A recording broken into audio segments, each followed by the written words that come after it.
Hey, what's up, guys? Welcome back. We are on the part two now with the 86 XR600. If you watched the last video, you'd seen I got it out on the road a little bit after getting the decompression system straightened out and wiring in the lights, getting it down the road for its first shakedown, I guess you could say. Past mid-throttle, it kind of falls flat on its face. So in this video, we're going to be tearing apart this carburetor, actually taking probably both off, and we're going to be looking at the right side because that handles the half throttle and above side of things. So I'm going to start by taking all the stuff back off, seat, fuel tank, getting that out of the way, and probably have to move this air box, just kind of shift it back a little bit to get this boot out of the way so we can pull this off and get a look inside. So we're going to do that, and hopefully I can get some time to ride it again. We kind of got hit with some cold weather, and there's snow and salt on the grounds now, so I'll have to wait till a clear day to take it out. But the next couple of days look pretty crappy, so I'm going to jump into this, get this torn apart, and we'll probably do an oil change since it's still on the break-in oil, the first oil in there since it's been rebuilt. So we'll get another heat cycle or two in there, drain it out. We're going to check. There's the screen here. We're going to change the air oil filter here too. So we're going to do that after we get it running again. So hopefully I won't have to take this on and off multiple times because it looks like it's packed in there pretty good. You know, we'll see what jet's in there, see what the needle position is and all that stuff on the slide, the clip on the needle, and go from there. So I think it's about time we get started.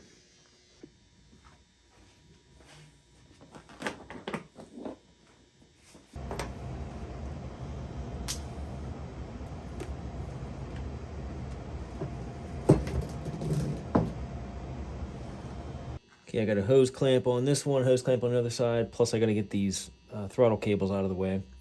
One is a push, one's a pull, so I'm just going to loosen them up here at the adjustments, get enough slack in them, and just pull them right off the butterfly that's there.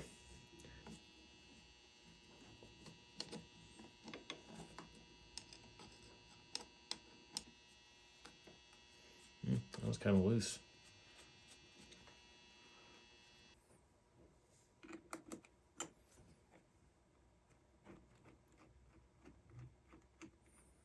All right, I'm going to move the airbox back. There's 3 bolts here, 1, 2, and 3.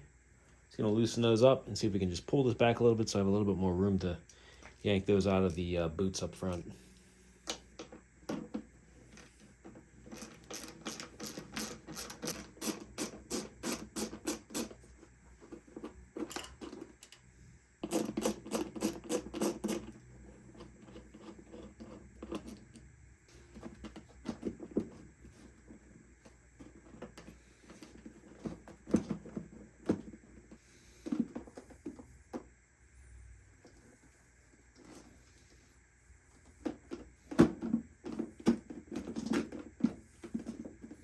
I ended up just taking the 3 bolts off of the intake manifold here because I just could not get this out. I was afraid of tearing the edge of that by trying to squeeze out the carb. So we're just going to take out the whole manifold, get that out of the way, and then I should be able to get this carb out a little easier.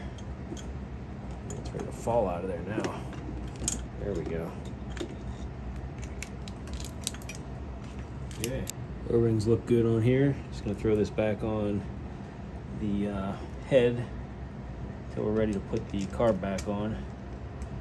Okay, before I tear into the carb, I was just going to kind of look and see how this worked here. So you got the primary carb and the secondary. So when this opens, you can see the primary is already partially open for idle because this handles idle and I think the first quarter throttle just off idle pretty much. And then this will handle the half throttle and above. You can see just as it opens, the right side is still closed, and then it gradually opens up with it, and the primary is wide open, whereas this one's just above wide open. And if you go a little bit further, then that goes completely wide open too. So they are opening all the way. So everything looks good on here linkage wise. Like I said, I've never torn into a dual carb setup before, so this is kind of new to me.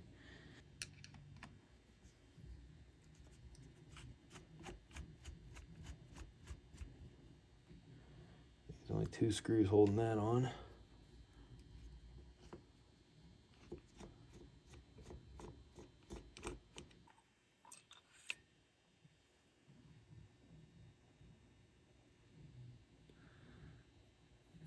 It's just pitting in there. It's not dirt. Don't think it is. Let's look. Yeah. That's just some pitting that's in the bottom of that bowl. I thought it was dirt at first glance, but not the case. All right, so I'll take this baffle off. It looks like we got a 130 main in there right now. There's no pilot jet on this side, of course, because it's not doing anything with the idle. It's on there finger tight.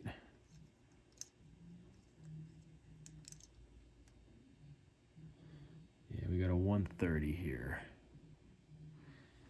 So I'm going to look and see what is supposed to be in there stock, just to get a baseline. I know we're not running a stock motor, but just to get an idea how much up it went over stock.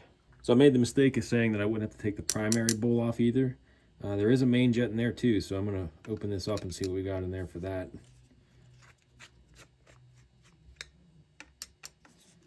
According to the book, stock, there should be a 122 in there for primary and secondary carbs on the main.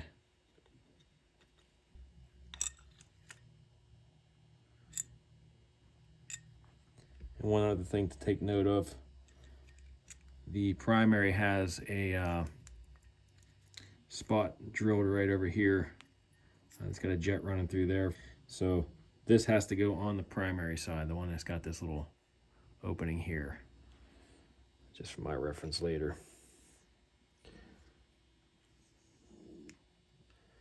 Okay, we'll leave these separate.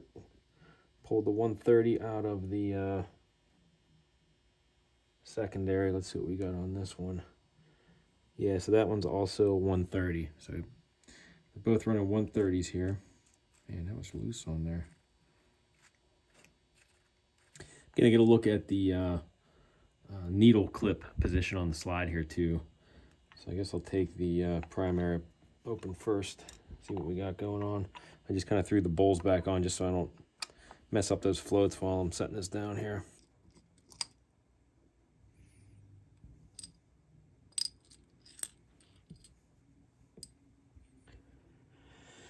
Okay, I got a screw here I got to take off and two little ones down on the slide itself.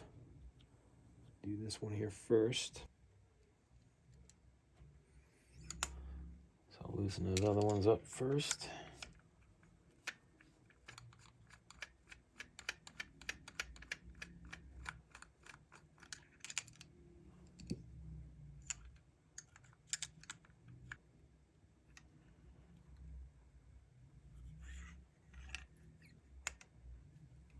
Okay, let's see what we got here. This is the primary, and according to the book, it should be 4 notches down from the top. That looks like we are right in the stock position. Now I was looking at the instructions that came with the jet kit for this, and it does say it wants the clip moved towards the pointed end, which would richen it up. So it wants to raise the needle up one position. So this is gonna have to go down on the final slot there. So I'm wondering if that was part of the issue. I'm gonna look at the other side yet for the secondary. We'll see if that's in the stock position. I'm assuming it probably is if this one was. So maybe that was causing some of those problems. So we're going to move this down to the bottom notch, like I said. Get my pliers here. Try to do this and not lose the clip. Okay. All right, we are in the lowest slot now. So that's the richest position on this needle on the primary. Okay, that moves freely and it doesn't want to pop off, so we're good. So I'm going to throw this back in. Do one at a time so I don't get these mixed up. Gotta make sure the little notch that's on the slide lines up with the arm. You don't want that to be 100 degrees, 180 degrees out. It'll end up hitting the arm here. So really only one way to put that back together. A little tricky getting that spring that's on there to line up the top of that needle. I didn't want to crank down on these screws until that was lined up there correctly, obviously.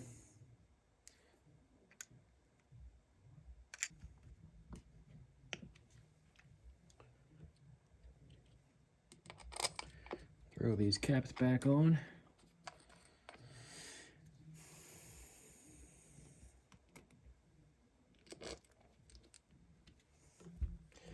Okay, let's get on to the secondary side now.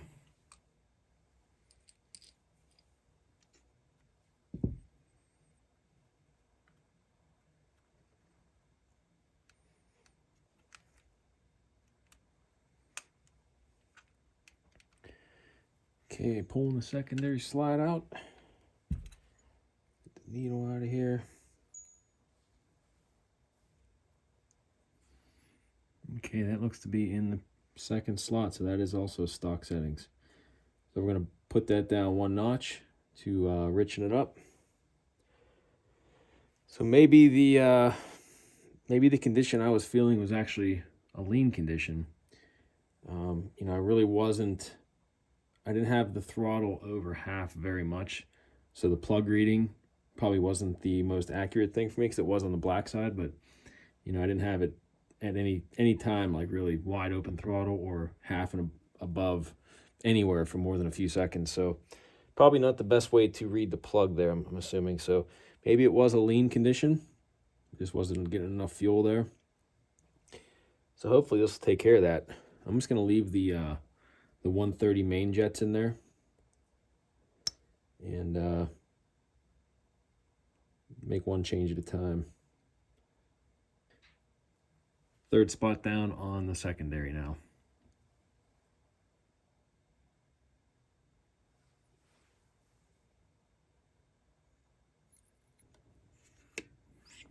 Okay, we got one step richer on both needles, and we're going to use the recommended 130 jets in there for the mains on both. Let's see what happens. So I'm going to try doing this by hooking the cables up first, which I did here. So we got the linkage and everything working here in tandem. Try to wiggle this on here and get the intake manifold in there too. It's going to be a little tricky, I think. Always is. Try to do this in reverse when I took it off.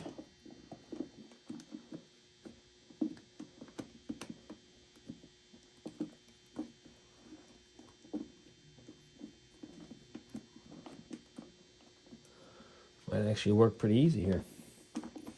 Just have to pull this back and put the plastic piece that goes in between here on. Just be careful of those O-rings that are in there. Make sure those stay in their place.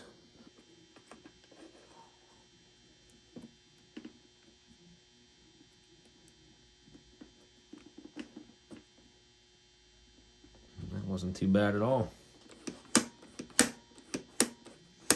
Gonna make sure the boots are fully on, and we'll start tightening everything down. Okay, we got the boots all tightened down. I'm just adjusting the free play in the throttle right now. We're just about ready to throw the fuel tank on and seat and everything. And we actually have a nice day today, so I think I'm gonna try to take it outside and see how it runs now.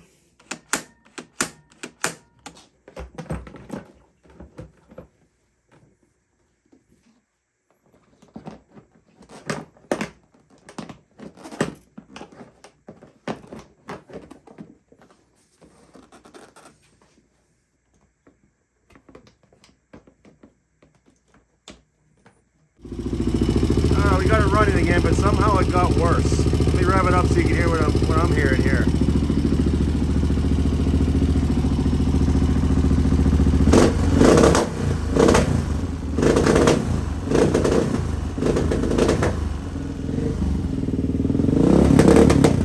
Lots of popping. It'll idle fine. wasn't doing that before, just at idle, or I mean in neutral. So it actually got worse. I'm not even going to take this out. Very strange. We richened up those needles, the needle clip positions, and that was it. I mean, we left everything else alone. So the popping is telling me that it's lean, but it can't be. I don't know. I'm gonna open it up and look. So I skipped ahead a little bit here. I didn't film it all. I took the carb back off and moved the needle clip position one step leaner than the stock position, since when we went richer with it, it started running like crap. So yeah, so I bumped it up just to see what it'll do. So I'm gonna fire it up and see what happens. All right, it's a little bit better. Still not 100%. That's just a quarter throttle. It still breaks up pretty bad when you go above quarter or half.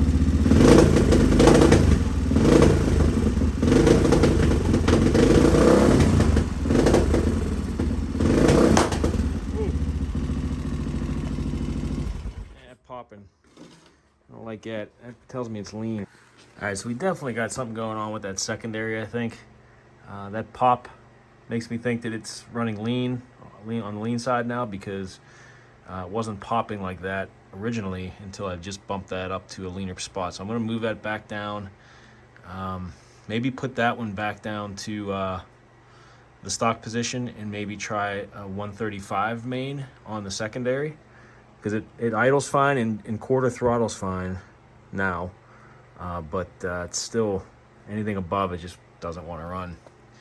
So I'm gonna yank it off again and we'll try that.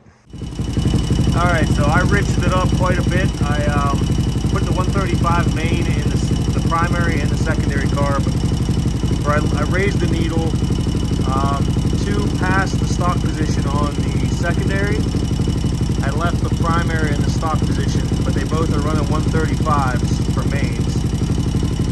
I put this air screw in a little bit more. It was out at like 3.5 turns. I put it into like 1 3/8, which was the stock setting. So I might play with that a little bit more, but it's a little bit better. It's still breaking up pretty bad past half throttle. If you roll into the throttle, which I'll show you here, it goes pretty easy.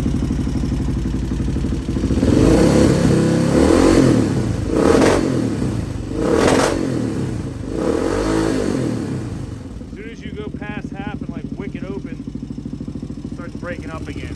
Maybe I'll drop that needle again on the secondary, put it in the richest position. Kind of stumped on this one.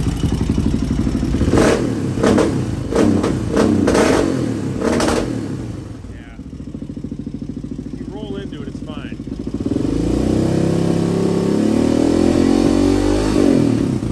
Seems like going richer, going back on, just focusing on the secondary, seems to be helping. So maybe I'll drop that needle down one more. We'll see what happens.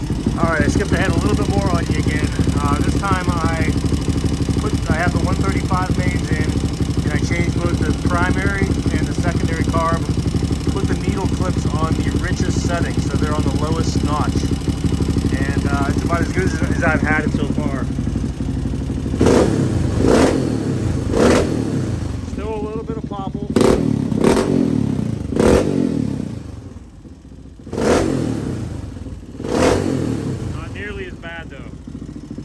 Try to take it for a ride. We're going to see what happens. See how it rides on the road whenever I can actually open it up a little bit more and get on, put a load on the engine. All right, here we go. Get her fired up here, and she's already warm, so I don't need to choke. Need my little stand again.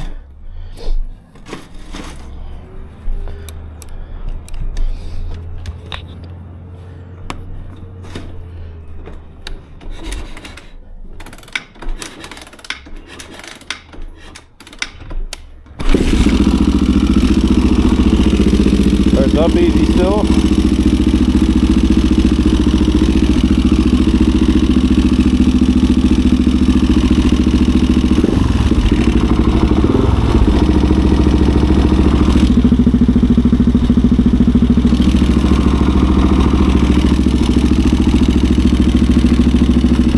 Okay, here we go.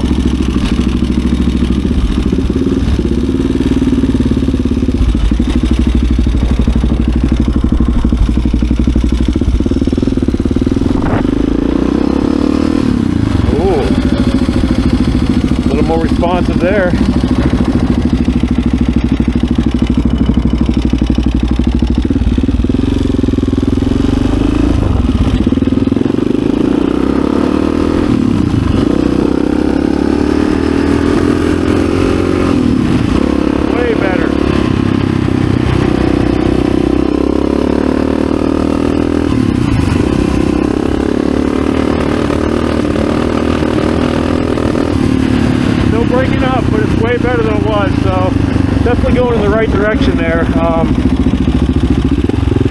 You might need richer main jets.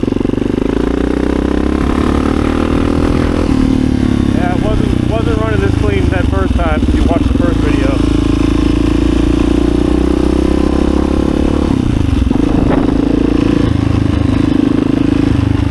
Get back on the road here. Way more response mid-range and up, mid-throttle. Yeah, it's just that when it's a little more open, it's when it hesitates. So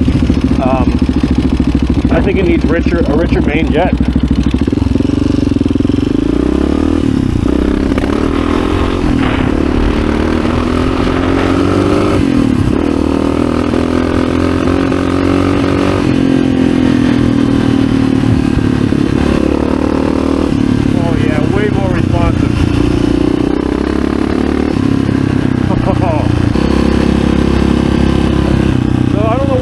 I guess it was running lean that first time.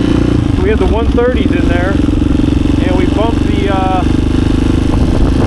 first ride. The 130s were in, and the needle settings were at the stock position. When I bumped the needles down with the 130s in my garage and just started it up, it ran like garbage. I mean, that's what I don't understand.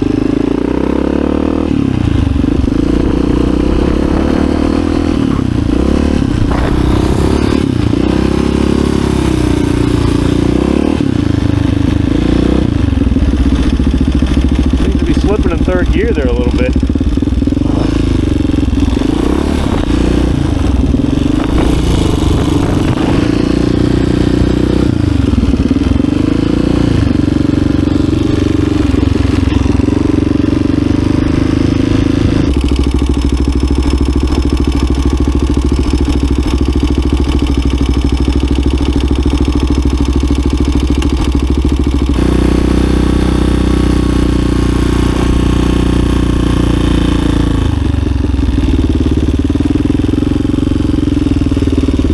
Alright, got the clutch adjusted now. This was a little bit too tight.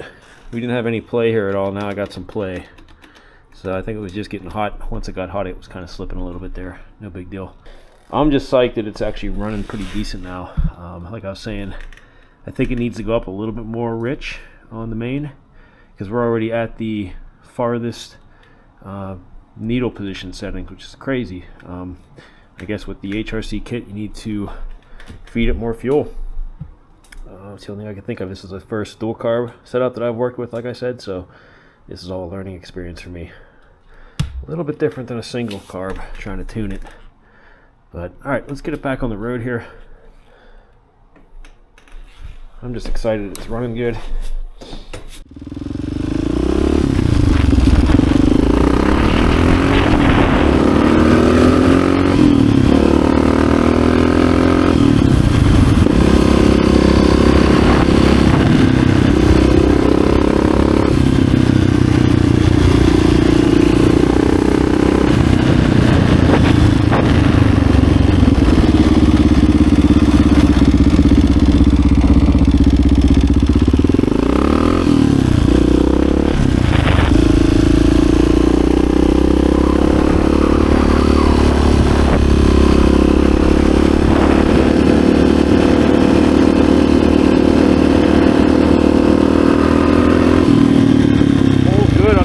The hill too.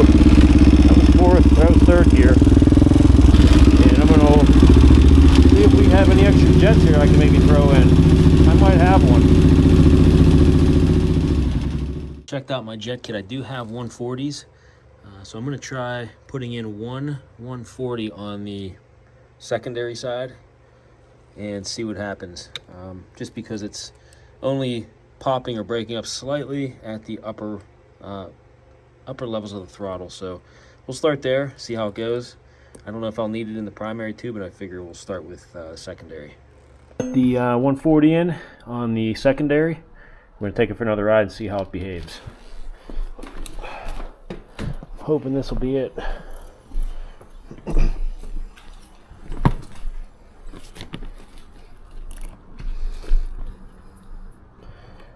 gonna find out.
it needs to be, right there. That feels good.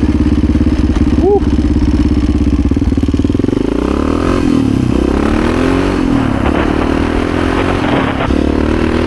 Oh my. Oh yeah, she pulls good. She pulls good. That feels a lot like my 650. Oh my. That's pretty awesome.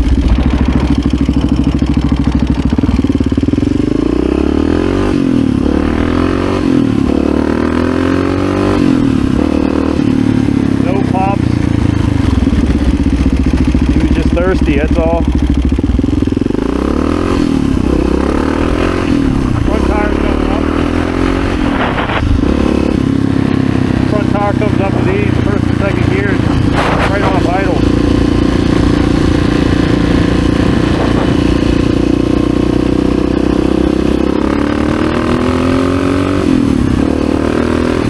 Oh yeah. Oh wow. What a difference.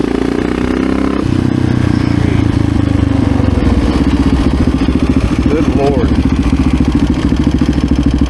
Absolute monster. Front tire coming up.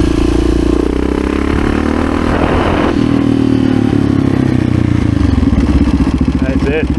That is it. All right, we got it back inside the workshop here.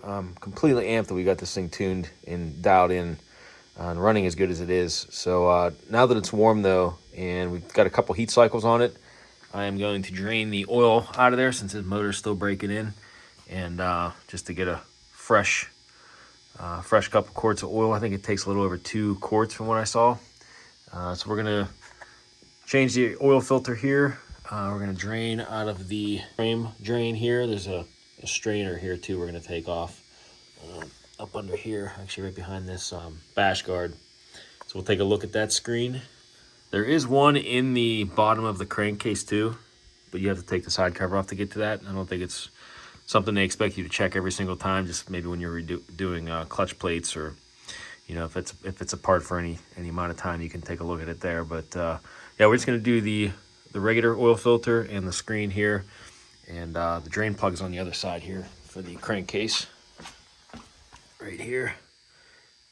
So we're gonna crack those open now and get some fresh oil in this beast. Just gonna undo this cap here just to let this vent while it drains. 18mm socket on there.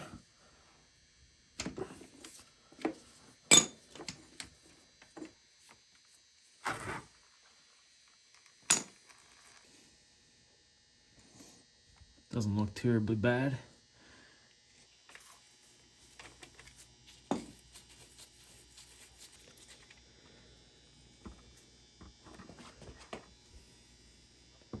Take the filter cover off here next.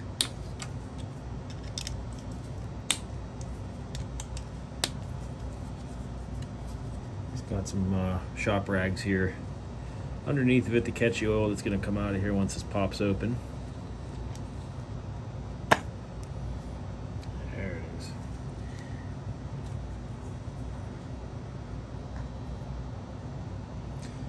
Oil filter.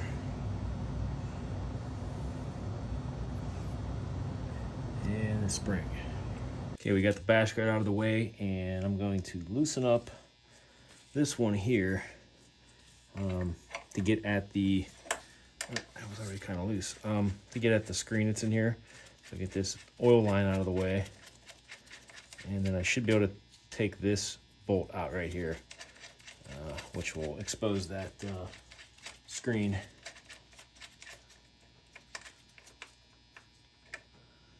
Get some excess oil out of there too.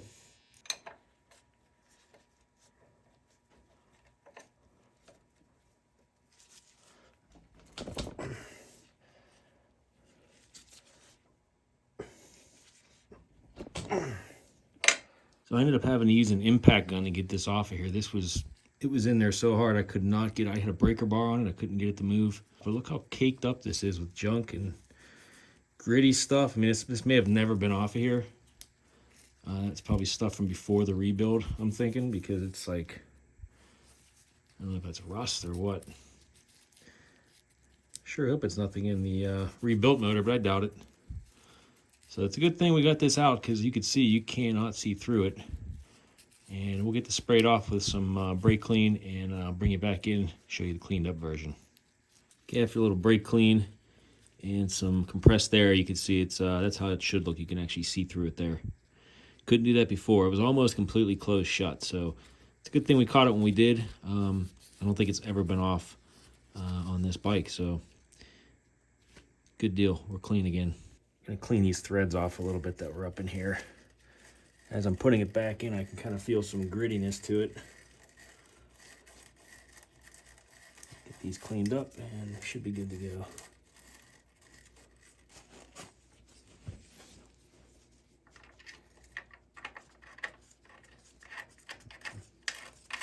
Yeah, it's better.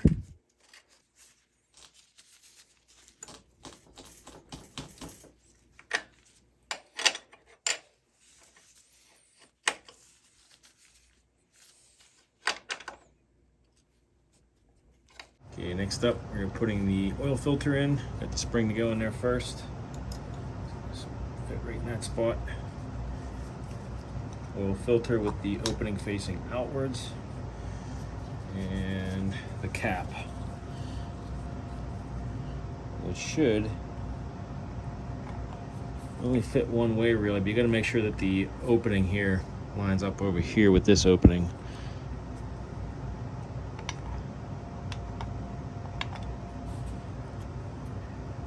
And that should line up all the bolt holes right there.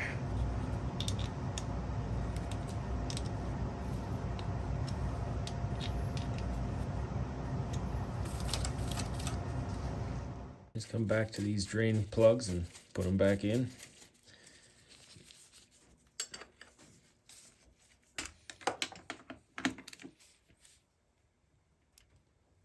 So I'm going to put in 2 quarts of Honda GN4 10W40. And if it's anything like my 650, I got to pour this in real slow up top or it'll overflow. So I'm going to put in a quart up top and then maybe give it a few kicks with the decompression lever in, just to kind of move the oil around a little bit, and then pour the rest in. And then after that, I'll have to warm it up, stand it upright, check the level. That's usually what I do with my 400 and my 650 is I'll let it idle for, you know, maybe 5 to 7 minutes. I'll say standing upright, shut it off, and immediately put the dipstick in, or pull the dipstick, check the level, and you know, go from there. Add it if I have to. So we're going to start with just putting in about a quart real slow here. Try not to make a mess.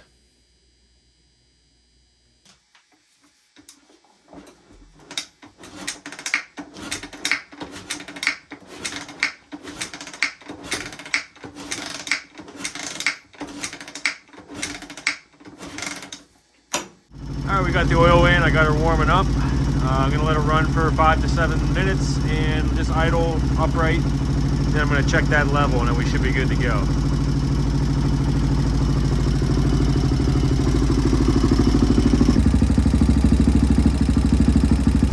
Okay, that was about 7 or 8 minutes of running, idling. I'll yank the dipstick here. Check the level real quick. So we are a little bit past halfway on here. Let me wipe that and throw it back in there.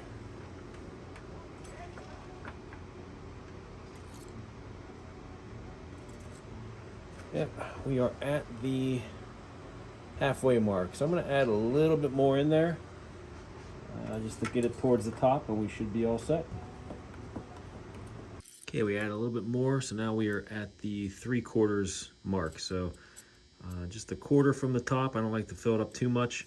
So once that is warmed up and hot, it will raise up a little bit more. So we're going to leave it right there. I'm not sure if you can see it on camera, but we are 3/4 of the way up on the dipstick. Standing upright, and we're not screwing it all the way down. We're checking it there. We're just kind of laying it on the top. So good to go. All right, guys, that's going to do it for me on this bike. My goal was accomplished. I got it running good and tuned up. We got the decompression system working, and she's a ripper. I think she's ready to get inspected now. All the lights work. It's easy to start up.